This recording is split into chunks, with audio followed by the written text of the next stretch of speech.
Claude Barzotti est décédé en juin dernier et a laissé derrière quelques grandes chansons, dont le Rital, certainement le tube qui a fait le plus sa renommée. Découvrez l'histoire derrière ce titre. L'annonce de la mort de Claude Barzotti a sans doute été une épreuve pour tous ceux qui, célèbres ou anonymes, l'aimaient. Mais il ne pouvait pas vraiment s'agir d'une surprise. Depuis plusieurs années déjà, le chanteur faisait face à de graves soucis de santé, pancréatite, problèmes rénaux, cancer.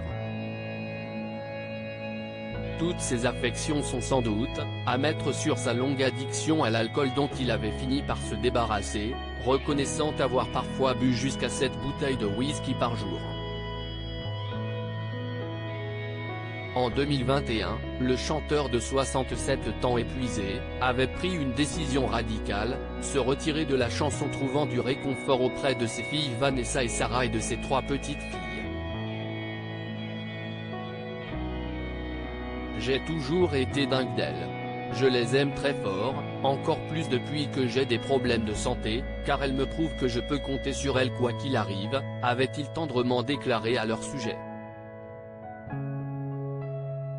Claude Barzotti s'est emparé de l'insulte, et l'a porté comme une fierté. La carrière de chanteur de Claude Barzotti a éclos presque par hasard en 1983. Le jeune homme de 30 ans au moment de ce premier succès est né en Belgique, mais il a été élevé en Italie, là où sont ses racines. Claude Barzotti né Francesco Barzotti est le fruit d'une double culture dont il est très fier, d'autant plus fier que ses parents ont toujours encouragé sa passion de la musique. Il lui paye ses 8 années de solfège et de guitare classique qui lui permettent de faire ses timides premiers pas sur les planches belges en 1973. Mais comme le succès tarde, Roger Melman, le directeur de Vogue Belgique, lui offre un poste de directeur artistique. Claude Barzotti endosse le rôle et y restera 8 ans. C'est dans ce cadre que va naître le Rital. Tous les vendredis, les commerciaux de Vogue Belgique retrouvent leur patron au sujet des artistes et des produits en développement. Lorsque les chiffres sont bons, tout se passe sereinement, mais parfois Roger Melman s'exaspère des résultats de ses équipes et fustige celui qu'il nomme, dans ses moments de colère et de façon péjorative, le Rital.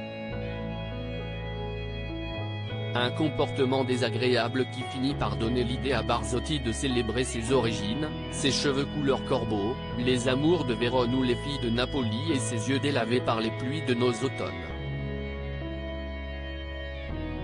Le reste appartient à l'histoire.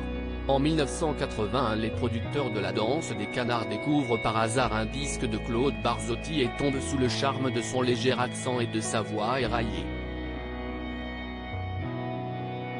C'est avec eux qu'il fera son premier album qui prendra son envol avec le doux Madame, avant d'exploser avec le Rital dont le succès ne cesse jamais démenti.